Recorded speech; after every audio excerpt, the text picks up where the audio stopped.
सन्यासी श्रद्धेय स्वामी प्रणवानंद जी महाराज, मंचस्थ आर्य समाज के ओजस्वी युवा सन्यासी स्वामी संपूर्णानंद जी, पूज्य स्वामी अग्निवेश जी के 1967 से ही साथ काम करने के लिए अपने जीवन को समर्पित करने वाले और उन्हीं से सन्यास की दीक्षा लेने वाले युवा सन्यासी स्वामी विजयवेश जी, आर्य जगत के अंतर्राष्ट्रीय ख्याति प्राप्त विद्वान, जिन पर हमको ये एक विशेष गर्व है कि यदि कहीं कोई बहस हो, कोई शास्त्रार्थ हो, तो हम याद करते हैं कि आर्य समाज के पास एक ऐसा विद्वान है जो किसी को भी पछाड़ने में बहुत सक्षम है। ऐसे विद्वान आचार्य वेद प्रकाश श्रोत्रिय जी हमारे बहुत ही सम्मानित और आर्य समाज के महत्व को, उसके गौरव को बढ़ाने वाले, गुरुकुल से निकलकर एक वर्तमान की ब्यूरोक्रेसी में बहुत बड़े पद तक पहुँचे आदरणीय डॉक्टर आनंद कुमार जी, जिनका आर्य राष्ट्र निर्माण का स्वप्न आज भी बहुत मजबूती से उनके हृदय में है। हमारे आर्य समाज के बहुत ही ऊर्जावान, बहुत ही ओजस्वी, बहुत ही कर्मठ नौजवान युवा नेता, दिल्ली सभा के मंत्री आदरणीय विनय आर्य जी, हमारे इस देश के बहुत बड़े आध्यात्मिक संत और वर्तमान में पढ़े लिखे समाज में जिनकी बहुत बड़ी प्रतिष्ठा है, श्री श्री रविशंकर जी महाराज, जो स्वामी अग्निवेश जी के बहुत ही विशेष मित्रों में से थे। अनेक बार बेंगलोर में उनके आश्रम में स्वामी जी 10-10 दिन के लिए चले जाते थे।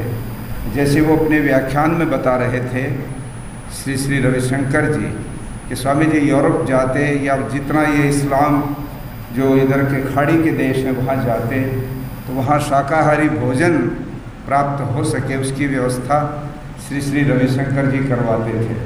तो उन्हीं के प्रतिनिधि हमारे आदरणीय साथी यहाँ पर विराजमान हैं, वो बोलना नहीं चाहते।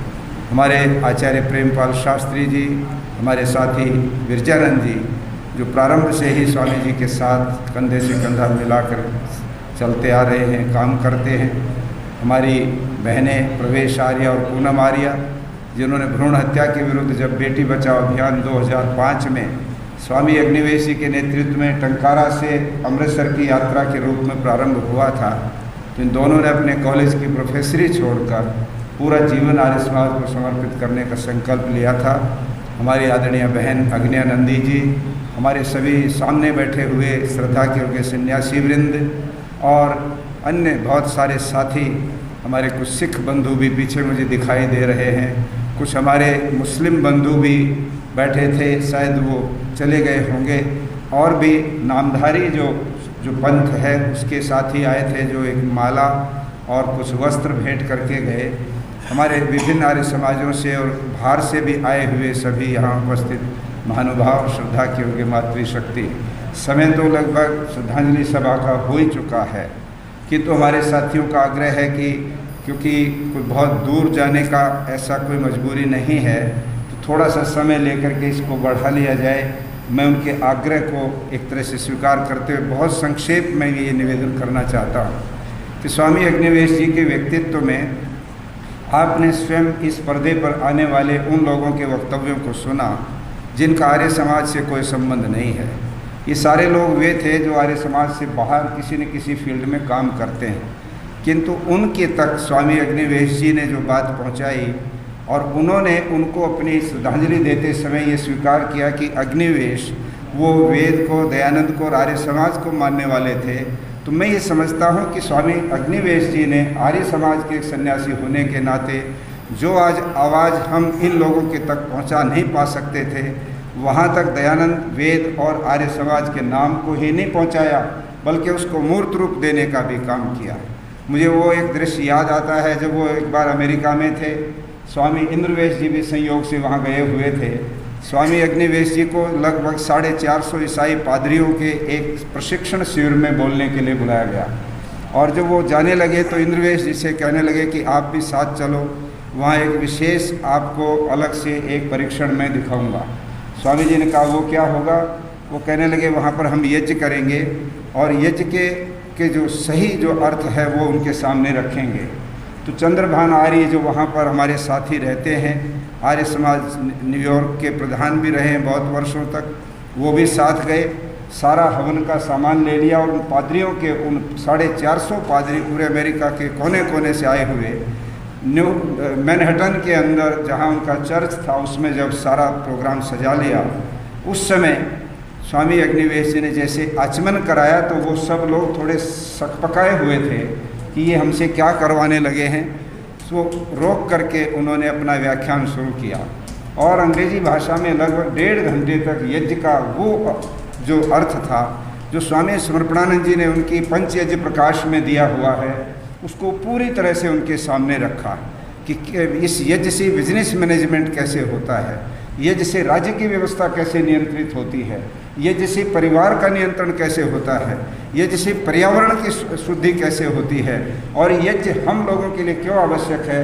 जब ये बात कही तो सब लोगों ने 400 के 400 लोगों ने आहुतियाँ देकर लगभग 2.5-3 घंटे वो यज्ञ चला और उसमें उन्होंने पूरी तरह से अपनी सफलता करके दिखाई।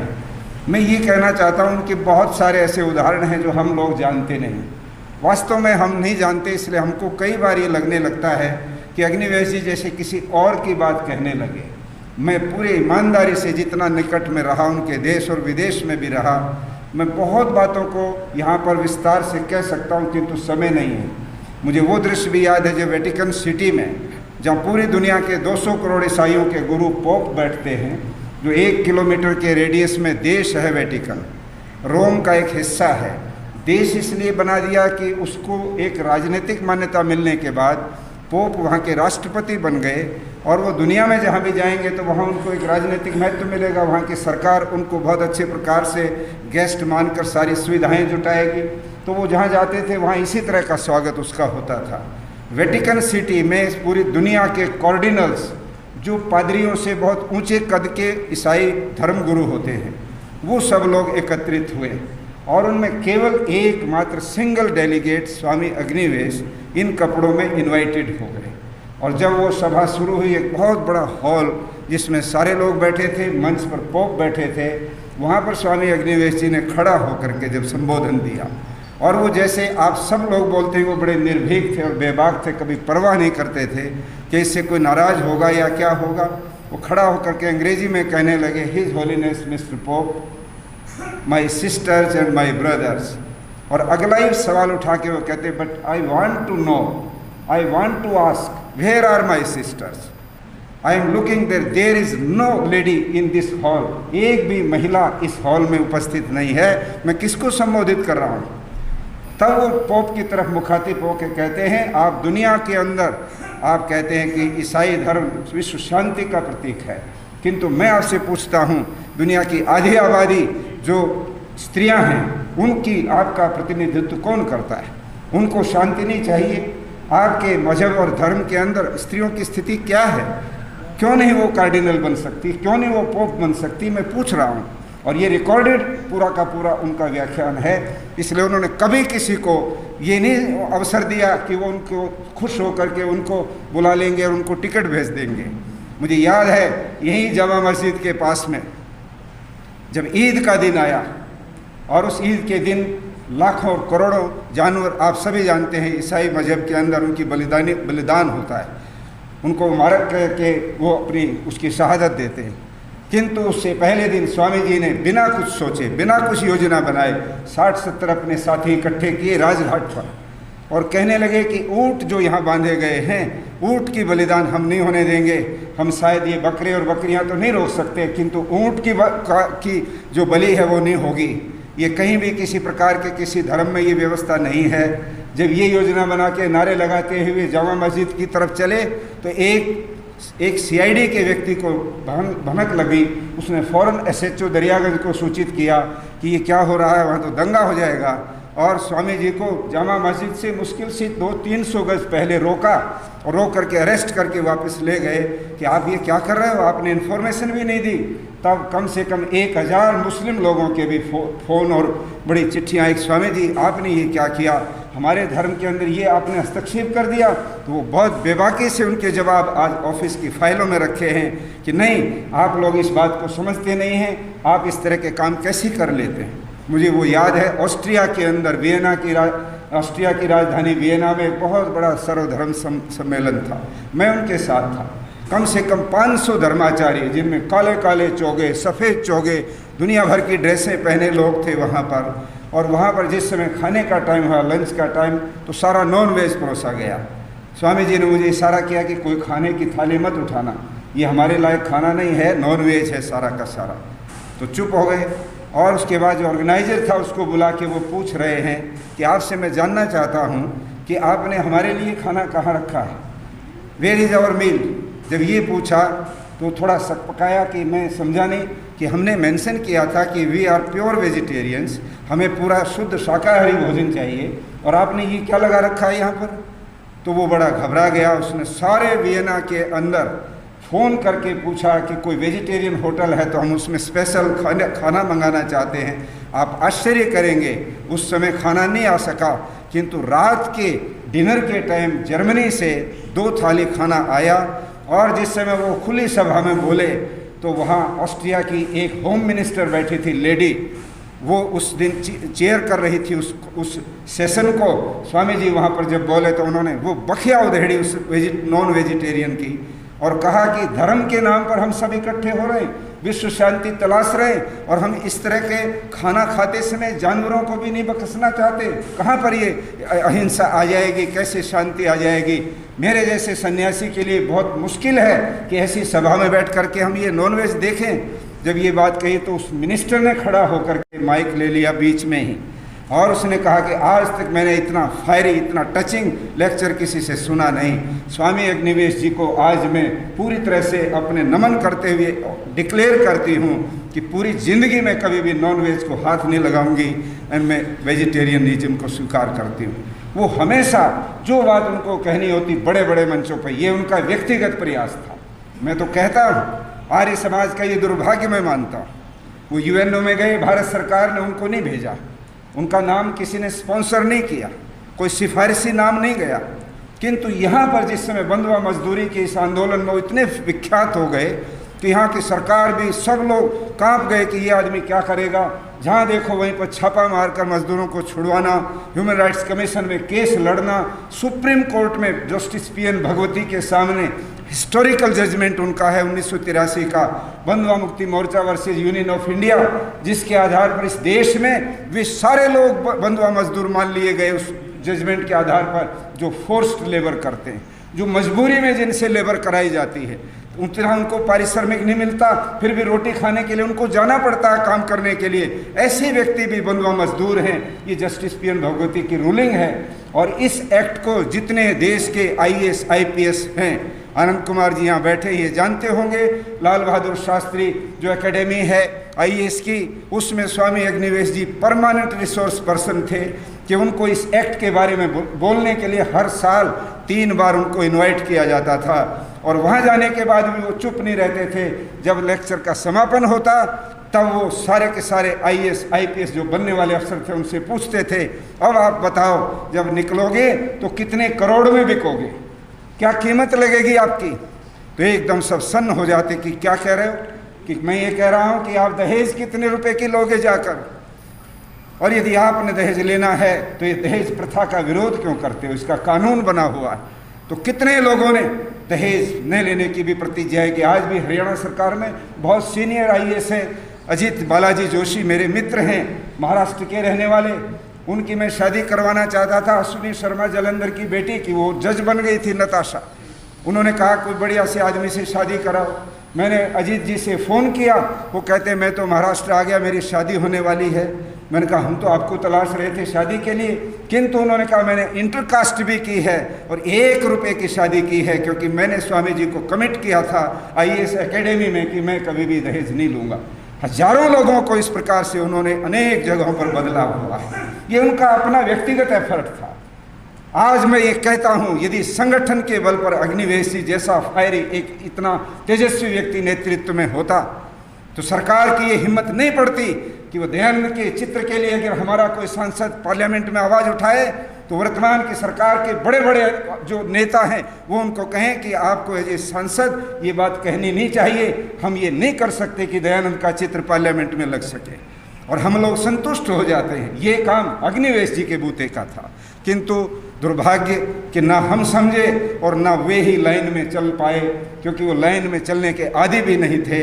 जब उनको लगता यहाँ घुटन हो रही है तो उस घुटन को तोड़ करके खुद अपने आप निकल जाते। अनेक बार मेरे से खुद बहुत बातों पर मतभेद रहता था, किंतु उसके बावजूद भी वो चलते रहते थे और चलते चलते यहाँ तक पहुँचे। आज आपने देखा कितने बड़े बड़े लोग, दुनिया के वे जाने माने लोग, वर्ल्ड बैंक की चेयरमैन कैथरीन मार्शल, उसका आपने अभी देखा, वो उनको बुलाती थी सस्टेनेबल डेवलपमेंट, जो यूनाइटेड नेशंस का चार्टर है, 17 बिंदु हैं, इनके ऊपर स्वामी जी आप हमको सजेस्ट करो। और 2.5 घंटे की मीटिंग उनके साथ इनकी होती थी कि पूरे वर्ल्ड में अगर विकास करना है तो उसके अंदर स्पिरिचुअलिटी लाओ, उसमें आध्यात्मिकता लाओ। उनके अपने तरीके थे काम करने के। ऐसा एक व्यक्तित्व निस्संदेह आर्य समाज के इस मंच से, आर्य समाज की तो मैं इसलिए कहना चाहता हूँ, हो सकता है कुछ बातें हम लोगों को ये लगती होंगी कि आर्य समाज की सीमा से बाहर स्वामी जी कर रहे हैं, किंतु उनकी बात आज बहाई मत का हो, यहूदी हो, पारसी हो, ईसाई हो, मुसलमान हो, कांग्रेस का व्यक्ति हो, दूसरी पार्टी का व्यक्ति हो, अकाली हो, एक भी तो व्यक्ति ऐसा नहीं बचा जिन्होंने ये नहीं माना हो कि आज वास्तव में लोकतंत्र की एक आवाज़ बंद हो गई है। जो व्यक्ति हमेशा बोलता था, कभी चुप नहीं रहता था, और आपने वो देखा दृश्य। क्या यही रह गया है भारत में लोकतंत्र का एक तरीका कि एक व्यक्ति को वहाँ आदिवासियों के लोगों की ज़मीन के अधिकार की आवाज़ उठाने के लिए जाते समय पाकुड़ के अंदर घेर लिया जाए और 10-20 ऐसे वाहियात अवांछित लोग काले झंडे लेकर और उनको घेर लें, उनको लात घूंसों से पिटाई करें, उनको गिरा दें, उनकी पगड़ी छीन लें, उनके कपड़े फाड़ दें, और उसके बाद लातों से उनका लीवर पंक्चर हो जाए और उसके बाद वो मौत की तरफ चला जाए। इससे बड़ा लानत किसी को क्या हो सकती है, मुझे बताइए। इसलिए मैं ये मानता हूँ कि विचार भेद होना कभी भी दुनिया में कभी समाप्त नहीं हुआ करता। हर परिवार में विचार भेद है, हर संगठन में विचार भेद हैं, हर संस्था में विचार भेद हैं, देश में विचार भेद हैं, दुनिया में विचार भेद हैं, किंतु विचार भेदों के अंदर वादे वादे जायते तत्वबोधा, बीच बीच में बातचीत संवाद करते हुए आगे बढ़ते चलो, तभी जा कर के हम लोग अपने मंजिल पर पहुंचेंगे। किरणवंतो विश्वमार्यम हम यहाँ नारे लगाने से नहीं सिद्ध कर सकते। उसके लिए उन देशों में भी जाना पड़ेगा जहाँ इस विचार को कोई सुनना भी पसंद नहीं करता। स्वामी अग्निवेश जी, किंग अब्दुल्ला, जो अरब का राजा, जहाँ पर राम कुमार शर्मा नाम के एक हमारे व्यक्ति जींद के शाहपुर जिले के मजदूरी करने के लिए गए थे कभी किसी ज़माने में जब इंदिरा गांधी यहाँ की प्रधानमंत्री थी, और वो सत्यार प्रकाश अपने साथ ले गए थे। आर्य समाजी थे, पढ़ते थे, तो पढ़ने में किसी ने शिकायत कर दी कि ये एक ऑब्जेक्शनेबल किताब यहाँ पर रखते हैं जिसमें मोहम्मद साहब और ईरान के बारे, कुरान के बारे में लिखा है। तो शिकायत पर गिरफ्तार हो गए, और जब वो किताब की बाकायदा एक्सपर्ट बुला करके उसकी ट्रांसलेशन करवा करके पूछा क्या है इसके अंदर ऑब्जेक्शनेबल, तो उसको फांसी का आदेश हुआ। और उस समय यहाँ पर जो प्रधान थे सार्वदेशिक सभा के लाला राम गोपाल शालवाले, बाद में जो आनंद बोध जी के रूप में प्रसिद्ध हुए, उन्होंने इंदिरा जी से मिल करके उस व्यक्ति को छुड़वाया और वो वहाँ से निकाल दिए उन्होंने कि जाओ, इस देश में तुम्हारी जगह नहीं है।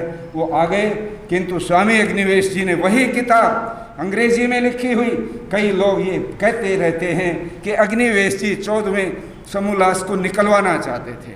वो कभी इस पक्ष में नहीं रहे कि किसी की किताब पर बैन मत लगाओ, बहस होने दो उसके ऊपर, हमारे ऊपर भी जो बहस करना चाहे खूब खुल के करे। उन्होंने यही वेद सम्मेलन में मनुस्मृति पर शास्त्रार्थ करवाया, क्या हो इस पर शास्त्रार्थ करो, निकालो निचोड़ इसमें, तुम्हें क्या गलत लगता है, हमारे विद्वान उसके ऊपर बहस करेंगे। उस समय वो किताब मैड्रिड में, स्पेन की राजधानी में, किंग अब्दुल्ला को स्वामी जी ने भेंट की, और भेंट की तो वो फोटो छपा और अखबार में उसकी न्यूज़ बन गई, और न्यूज़ में ये लिख दिया गया, a controversial book written by Swami Dayanand Saraswati was presented to King Abdullah by Swami Agnivesh, a saffron colored सन्यासी came from India। जब ये सारा उसमें लिखा गया तो हड़कंप मच गया उन सारी जगहों में, कैसे सत्यार प्रकाश नाम की किताब किंग अब्दुल्ला के हाथ में एक सन्यासी ने दी, और उन्होंने ली और उसको लेकर के अपनी लाइब्रेरी में भी रखा, उसको वेद भेंट किए। जब यहाँ पर इसी मौर्या शेरेटन दिल्ली में आए थे जॉर्ज बुश, अमेरिका के राष्ट्रपति, उस समय सारे धर्मगुरु बुलाए कि 2-2 मिनट की प्रेयर करो जॉर्ज बुश के अच्छे जीवन के लिए। सब लोगों ने अपने अपने जो उनके धर्म के जो सूत्र हैं वो बोले, जैसा जिसका था उन्होंने बोल दिए। किंतु जब स्वामी जी का वक्त आया बोलने का, 2-2 मिनट का समय था, किंतु 7 मिनट तक बोले। और 7 मिनट तक बोल करके जॉर्ज बुश को वेद की किताब भेंट करके कहा, मिस्टर बुश, आप इंडिया में आए हो, ये अशोक का देश है, यहाँ पर अहिंसा और यहाँ पर सत्य और ये जो यम नियम है इनका पालन होता आया है। यहाँ आए हो तो ऋषियों से प्रेरणा लेके लौटना। कभी दुनिया को अपनी मुट्ठी में करने के लिए और सारी दुनिया के अंदर कत्लेआम मचाने की योजना बना के चलते हो। हिंदुस्तान टाइम्स उठा करके पढ़ना अगले दिन का, उसमें सारी डिटेल लिखी गई कि सब धर्माचार्यों से हट के एक स्वामी अग्निवेश ने अलग हट करके जॉर्ज बुश को जो कहा, उसकी लंबी चौड़ी स्टोरी हिंदुस्तान टाइम्स अंग्रेजी वाले अखबार ने उसकी बनाई। परंतु उससे ये नहीं हुआ कि वो नाराज हो गए। उन्होंने अपने राजदूत को स्पेशल एप्रिसिएशन लेटर लिख करके उनका फोटो जो बना था वो देकर जॉर्ज बुश ने दफ्तर में 7 जंतर मंतर रोड पर भेजा कि स्वामी अग्निवेश को थैंक्स करके आए। उन्होंने जो बात कही थी मैं उसमें बहुत अधिक उनसे प्रभावित हुआ। एक व्यक्ति के नाते यदि कोई व्यक्ति इतने बड़े से बड़े लोगों को प्रभावित कर लेता है, यदि संगठन उसमें शामिल होता तो वो पूरा का पूरा श्रेय उस संगठन को प्राप्त होता। ये इतनी कहानियाँ जिनको मैं आपके सामने शेयर कर सकता हूँ। निवानो पीस फाउंडेशन जापान का है और उसके अंदर जो जूरी बनी उसमें नेल्सन मंडेला, उसमें रूस के राष्ट्रपति, उसमें और कई देशों के राष्ट्रपति, 10 राष्ट्राध्यक्ष उसके मेंबर, और उनमें स्वामी अग्निवेश जी भी एक मेंबर। 1 करोड़ रुपया प्रति साल किसी व्यक्ति को इनाम के लिए छांटा जाता था जो सामाजिक काम करने वाले थे। किंतु उसमें जो सिफारिश होती थी ज्यूरी की होती थी। स्वामी जी ने भी 1-2 लोगों को सिफारिश करके और बड़े स्ट्रेस करके लोगों को दिलवाया और उसमें उनकी बहुत बड़ी पोजीशन रही। नेल्सन मंडेला व्यक्तिगत रूप से उनसे प्रभावित और परिचित थे। यूनाइटेड नेशंस के अंदर 3 साल के लिए उनको चुना गया था मेंबर, और वो trust fund on contemporary forms of slavery जिसमें लगभग 50,000 करोड़ रुपए का बजट था, उसके मेंबर बने। किंतु सारे मेंबर जो दुनिया के देशों से आए, उनके कपड़ों से, उनकी आवाज़ से, क्योंकि जो बोलते थे तो छा जाते थे उसके ऊपर, तो उन्होंने कहा he seems to be a fiery man, इनको हम चेयरमैन बनाएंगे। 3 साल चेयरमैन रहे, फिर 3 साल चेयरमैन रहे, और फिर अगले 3 साल 9 वर्ष तक यूएनओ के अंदर एक व्यक्ति ट्रस्ट फंड का चेयरमैन रहता है और गरीब लोगों के लिए हजारों करोड़ रुपया दुनिया के उन गरीब देशों में जो दक्षिण अफ्रीका के, उत्तरी अफ्रीका के काले लोग जहाँ रहते हैं वहाँ भिजवाता है। आप सोच सकते हैं कि कितना कोई एफर्ट इस क्षेत्र में कर सकता है। और स्वामी अग्निवेश जी की एक सबसे बड़ी प्रतिबद्धता ये रही कि दयानंद और वेद से हमेशा हमेशा वो जुड़े रहे। भले उनको उससे जुड़ने के पीछे उनकी अपनी इंटरप्रिटेशन, उनकी अपनी व्याख्या कुछ भी हो, उन्होंने वैदिक समाजवाद की बात कही तो उसको पुष्टि करने के लिए पूरी तरह से दयानंद और वेद को साथ मिलाकर उन्होंने ये तय किया कि जैसे और समाजवाद है वो केवल भौतिक समाजवाद है, किंतु दयानंद और वेद का समाजवाद वो अध्यात्म से जुड़ा समाजवाद है। इसको उन्होंने सारी दुनिया के अंदर रखा। आज उनकी जो किताब है applied spirituality in social action, सामाजिक कार्य के अंदर, राजनीतिक कार्य के अंदर अप्लाइड स्पिरिचुअलिटी जरूरी है, ये जो उन्होंने निश्चय करके बांटा, दुनिया के बड़े बड़े लोगों ने उसके ऊपर लिखा है। दलाई लामा ने लिखा, सत्यनारायण गोयनका ने लिखा, कितने लोग हैं। दी अदर इंडिया किताब आप देखना, सैकड़ों डिग्निटरी दुनिया के स्वामी जी के बारे में लिख चुके। उन्होंने एक पैमाने से एक व्यक्ति को नापने की कोशिश की कि ये व्यक्ति किस स्तर का है। हम लोग वो पैमाना फिट नहीं कर पाए, इसलिए आज उन बातों को कहने का कोई मतलब नहीं बनता। मैं तो इस अवसर पर ये चाहता हूँ, 3-4 घटनाएं हुई, इनमें मैं देखता रहा। उनका देहावसान हुआ, हम बॉडी लेकर के आए हॉस्पिटल से, कार्यालय में हमने उसको अंतिम दर्शनार्थ रखा। मुझे बहुत प्रसन्नता हुई। हमारे आर्य समाज के सभी साथी वहाँ पर आए। भाई विनय आर्य जी यहाँ बैठे हुए हैं, उनके साथ इनके नौजवान साथी सारे, अजय सहगल और दूसरी टीम, और दिल्ली की भी कई समाजों के डेलीगेट्स वगैरह और कई अधिकारी भी इनके साथ वहाँ पर उनको अपने श्रद्धा पुष्प अर्पित करने आए। जब अंत्येष्टि हुई बहलपा में, वहाँ भी आप घृत भी, सामग्री भी महर्षि जी की ओर से स्पेशली आप लेकर के वहाँ पर आए, और आज भी आप आए। आपने बहुत अच्छे से पूज्य स्वामी जी को स्मरण भी किया। ये एक वक्त है और ये संकेत भी आया है बीच में। आज ये समय है, जैसे आप सब लोग और डॉक्टर आनंद कुमार जी ने जैसे अपनी अनुभूति बताई कि वो एक ज़माना था कि हमें विद्यार्थी होते हुए बता रहे हैं कि यार ये राष्ट्र बनाना और ऐसा करना है, हम सोच नहीं पाते थे ये क्या समझा रहे हैं हमको, और आज वो पता लग रहा है कि वो क्या चाहते थे। मैं समझता हूँ 53 साल का ये इतिहास 1967 से ये 2020, ये एक लंबा एक अध्याय है आर्य समाज के इतिहास के अंदर, कि आर्य समाज को एक अलग धारा में, आंदोलनों में, संघर्षों में, सामाजिक और आर्थिक मुद्दों पर पूरे देश की आवाज़ बनाने के लिए जो काम शुरू किया गया था, वो आज आकर के एक बार थोड़ा सा उसमें स्टॉपेज लगा है। अग्निवेश जी उसमें आखिरी आवाज़ थी, हम तो कार्यकर्ता के रूप में उनके साथ रहे, किंतु आज एक वक्त आया है आर्य समाज को संगठित करने का। वो बहुत बड़ी बात करके चले गए कि उनकी अंत्येष्टि में आर्य समाज के सभी पक्ष इकट्ठे हो करके और उनके अपनी जो भी प्रक्रियाएं थी उनमें शामिल हुए। ये बहुत अच्छी बात स्वामी अग्निवेश जी करके गए। आओ इस अवसर का हम लाभ उठाएं, कार्य को बांटें। एक पक्ष आंदोलन करने वाला होना चाहिए, एक संस्थाओं को चलाने वाला होना चाहिए, एक राजनीति को प्रभावित करने वाला होना चाहिए, एक दूसरे और मुद्दों को चलाने वाला होना चाहिए। आर्य समाज के पास इतनी प्रतिभाएं हैं, सबको सैकड़ों कार्यकर्ताओं को हम काम दे सकते हैं, जिम्मेदारियां दे सकते हैं, और सारे देश के अंदर एक बार फिर नए एक उसमें तरीके से आर्य समाज को हम सामने ला सकते हैं। आज लोग हमको चटनी की तरह से प्रयोग करना तो समझ चाहते हैं, किंतु हमारी कोई आवाज़, हमारी कोई मांग मानने को कोई तैयार नहीं। आने वाले 2024 में महर्षि दयानंद की 200वीं जयंती आ रही है, ये हमारी परीक्षा होगी। अग्निवेश जी भी चले गए, और भी बहुत बड़े हमारे आर्य समाज के विद्वान, कई नेता कर्मठ सब चले गए, और भाई जाने का क्रम कभी रुकता नहीं है। हमारे में से भी किसी न किसी का नंबर आने वाले दिनों में लगेगा ही लगेगा, किंतु आओ जब तक हम हैं एक फैसला करें। आज अग्निवेश जी की और सारी बातों को छोड़ दीजिएगा, आज वो संसार में नहीं है। आपको जो भी उनसे भिन्नता हो आप उसको बरकरार रखो, आप उनसे जो अनुकूलता हो उसको बरकरार रखो, किंतु उन चीज़ों को पीछे छोड़कर एक नया अध्याय, एक अपना कार्य प्रारंभ करने की सोचें। मैं समझता हूँ इससे बड़ी श्रद्धांजलि उनके लिए कोई नहीं होगी, और हम एक नए विधान उसके साथ, नए योजना के साथ सारे राष्ट्र और अंतर्राष्ट्रीय स्तर पर उतरें। दुनिया के मजहब संप्रदाय जहाँ भी हैं उनको ये नहीं लगना चाहिए कि आर्य समाज तो हमारा दुश्मन है। अग्निवेश जी ने जो एक भूमिका तैयार की थी, हम अपनी बात कहने के लिए उनके मंचों पर जाएं, उनको अपने मंचों पर लाएं और आपस में संवाद की स्थिति को हम पैदा करने लगें। मैं कहता हूं दुनिया देख रही है कि कहां से इस दुनिया के अंदर मानवता को एक करने वाला विचार आता है।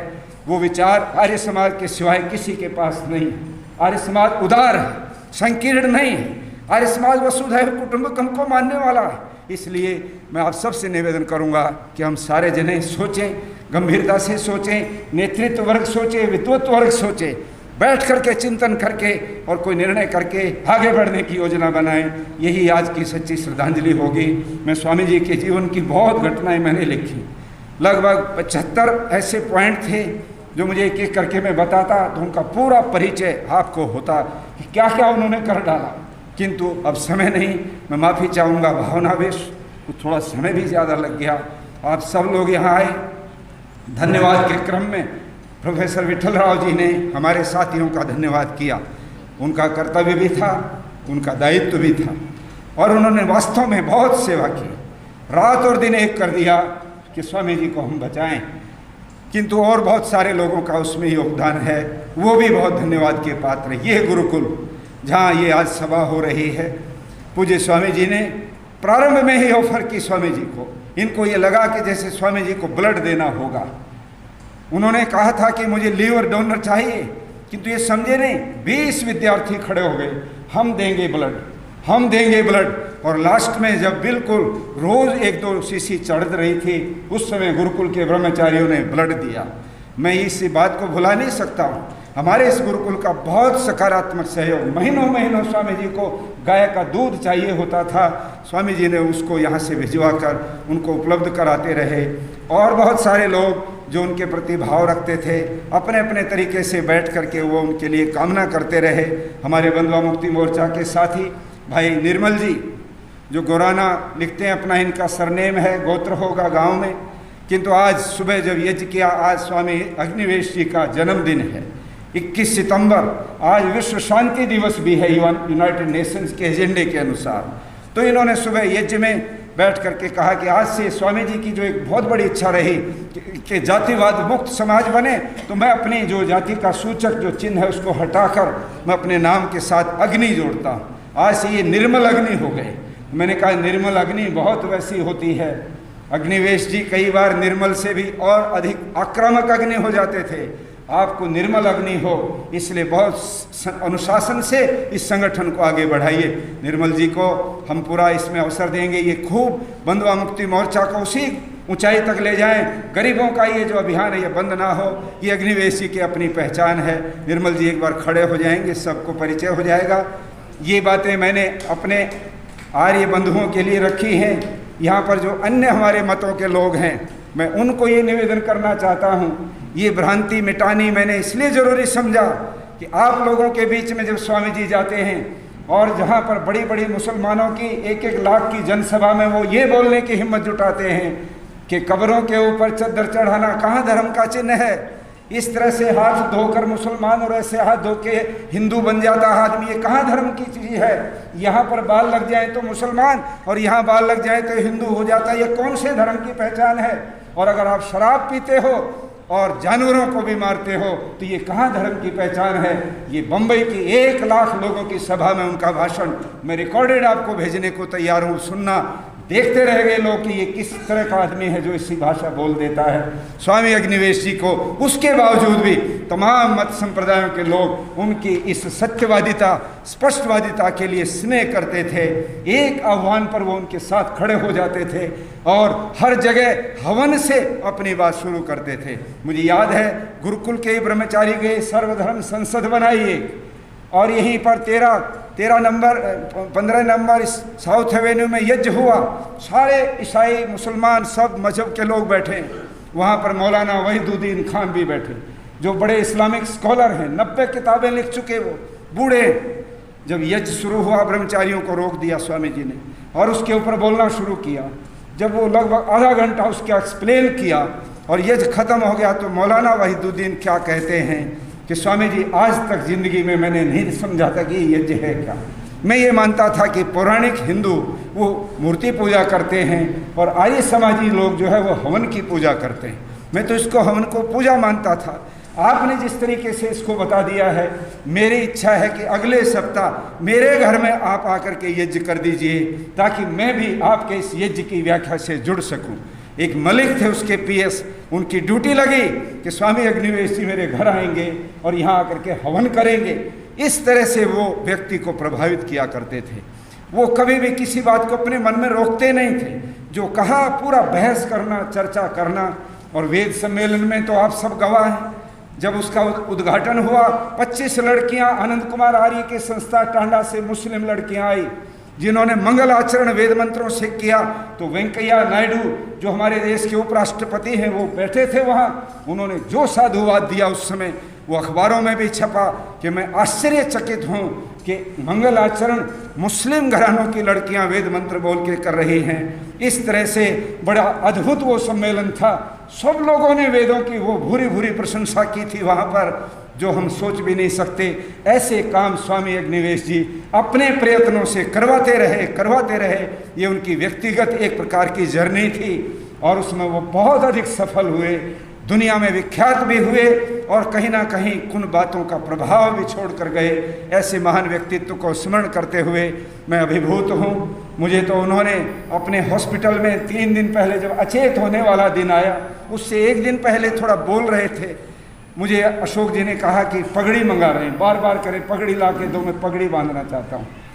तो मैं आया, तेज़ी से ऊपर गया पगड़ी लेकर और उनके कमरे में जा कर के मैंने कहा स्वामी जी पगड़ी बांधनी है। वो कह रहे पगड़ी बांधोगे आप?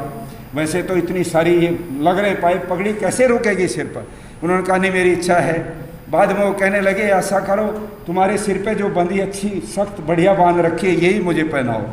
मैंने कहा जी ये नहीं, ये तो गंदी है, मैं बाहर से आया हूँ, इसमें वायरस भी हो सकता है, गड़बड़ हो सकती है, ये नहीं पहनाऊँगा। आपकी पगड़ी मैं इसको उतार के रख दूँ और बांध के दूसरी बढ़िया बांधूँगा, वही पहनाऊँगा। नहीं माने।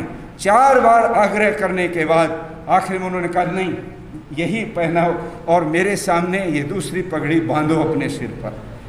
मुझे लगता है कि शायद उनको अपना आभास अंत का दिख रहा था। हमारे ऊपर उन्होंने बहुत स्नेह उड़ेला और बहुत अधिक अधिकार भी उन्होंने पूरी तरह से देने की बात की। मैं समझता हूँ हम सब साथी आज पूरा मन बनाकर स्वामी अग्निवेश जी को इस रूप में याद करें कि वो एक आंदोलनकारी, संघर्षशील, तेजस्वी और बहुत ही इतिहास पुरुष के रूप में गए और अपने जीवन को बहुत सार्थक बनाकर गए। इन शब्दों के साथ उनके चरणों में विनम्र श्रद्धांजलि। आप सब लोग आए उसके लिए बहुत बहुत आभार और बहुत बहुत धन्यवाद।